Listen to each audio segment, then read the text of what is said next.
Hi everybody, this is Everyday Commentary, and this is a video overview of this knife. And this knife is the Sharp by Designs Micro EVO.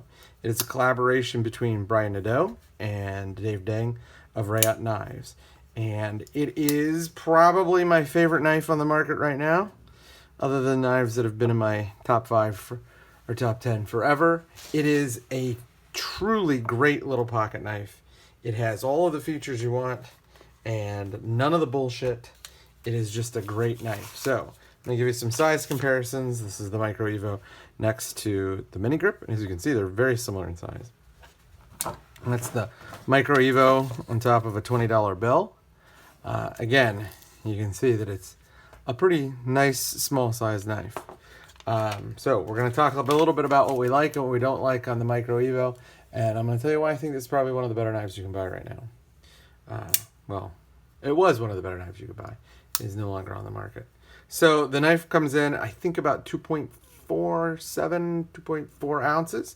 It has a blade just under 3 inches long, and it is a knife that has titanium, and in this one, it has a micarta insert.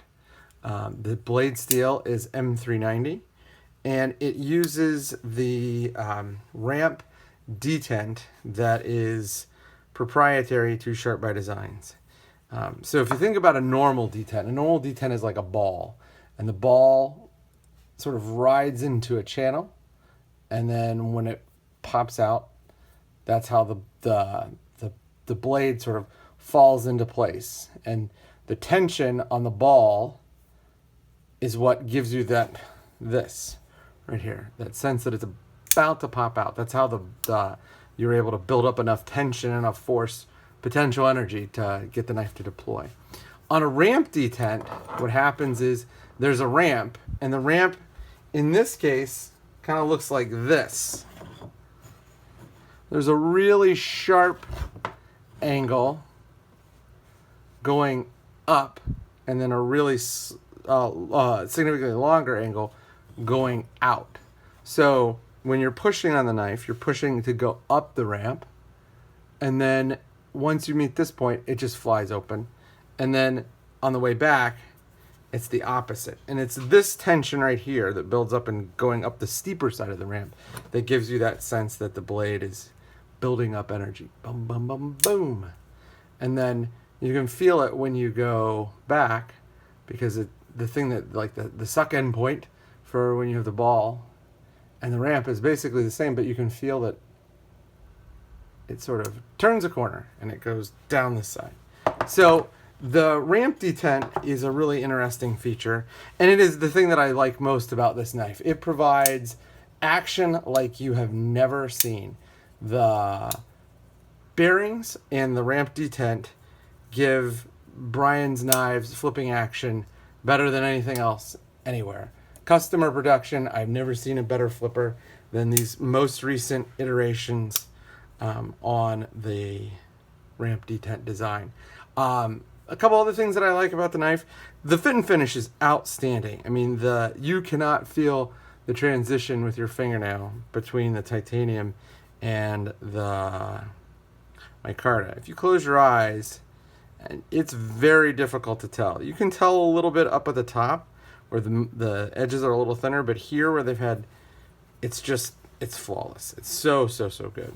I also really like the pocket clip. It's a sculpted pocket clip, but they rounded this tip off on the back. This is one of my complaints with sculpted pocket clips, is they're really bulky and they tend to be pokey in the pocket. This one, because they've rounded that off, is not. The other thing is, this is a sculpted pocket clip that has some real spring tension to it. You know, most of the time you want to get spring tension, you need an actual stamped spring clamp like that, or it's clip like that. But here you can get that same sensation because of how they narrowed it out and because of the angle that they use. It's not something where it's like really harsh. It's just a very well done, very well done clip. I also like the size of this knife. I know I've said this a couple times, but it's really hard to find flaw with a knife of this size. It's definitely under the blade length is definitely under 3 inches. You get a 3-inch cutting length because there's the belly, but you know, you're talking about a 2.7, 2.75, 2.8 inch knife, And it is just the perfect size. You can easily and comfortably fit 4 fingers on there. I wear a medium-sized glove. The jimping is in the right spot. I mean, everything about this knife is just the right size and in the right place. I even like this extra big pocket. I was going to say pocket pecker. Nick thinks this is a pocket pecker. I actually like the shape and size of the flipping tab here. It just gives you a perfect purchase to fire this knife open. And that's the other thing. You can't really fail to fire this knife. The knife came in. I think it was $350 or $375, somewhere around there. So it's an expensive knife. But we're in an age where the Sebenza 31 is in that same price range, plus or minus $25, and you're getting a better action, you're getting an inlay, and you're getting what I think is a better design. I mean, I actually think that as classic as the Sebenza is, I think this knife carries better and looks better and feels better in the hand. It's, contoured and all that kind of stuff than the Sebenza does. This is really, for me, right now, middle of 2020, this is the knife I want in my pocket most of the time. If I'm picking a new knife and can't go back to one of my old classics, I like this knife a lot, and I think it's probably going to end up on that list of classics. Things that I don't like.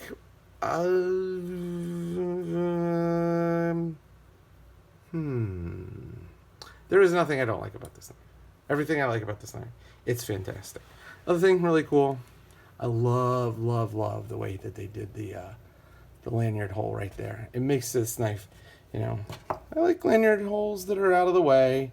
This one's fine. It's not offensive. This one you don't even know you have it until you flip it over. A couple other cool things. All hidden hardware. I mean, there, and obviously the pivot. But there's nothing holding the knife together. The standoffs are gone. I think that the screw is here underneath the pocket clip. But all together, it looks like a much more expensive knife. I mean, if somebody told me this was a custom knife and I didn't know about the run, I would not dispute it. I mean, this is really a fantastic knife.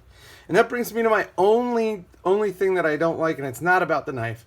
It's about the way the knife was produced. I don't like the fact that this is not a regular, everyday, go on and buy it whenever I want knife. The fact that they come out in waves is super annoying. Because I had the original EVO, Micro EVO, which had a worse clip, significantly worse clip. And, I sold that knife, and then I looked at the prices, and I realized that because they were no longer available, that knife went from like the $300 knife that I bought it for to $500. And it's crazy. I mean, they're good knives, but limiting them doesn't really help the market. I mean, I think Brian could sell as many of these as he could make within reason. And, not doing that means that people that want it can't have it. And it means that Brian leaves money on the table. Maybe Brian knows better, and probably does because he does this for a living, but it does seem like there's a lot of unmet demand, especially for this size knife. Some of the bigger knives I don't imagine sell as well because they're probably more expensive and there are more legal restrictions. But in a knife like this where you can basically carry it wherever you want, and obviously you check your local knife laws, I think this knife would do really well as a regular in-stock everyday model. So that's the only thing I don't like, and it's nothing to do with the knife. It just has to do with how the knife is produced. This is a video overview of the Brian Nadeau Micro EVO 2, Micro EVO Typhoon 2, and I believe the review is already up on the website.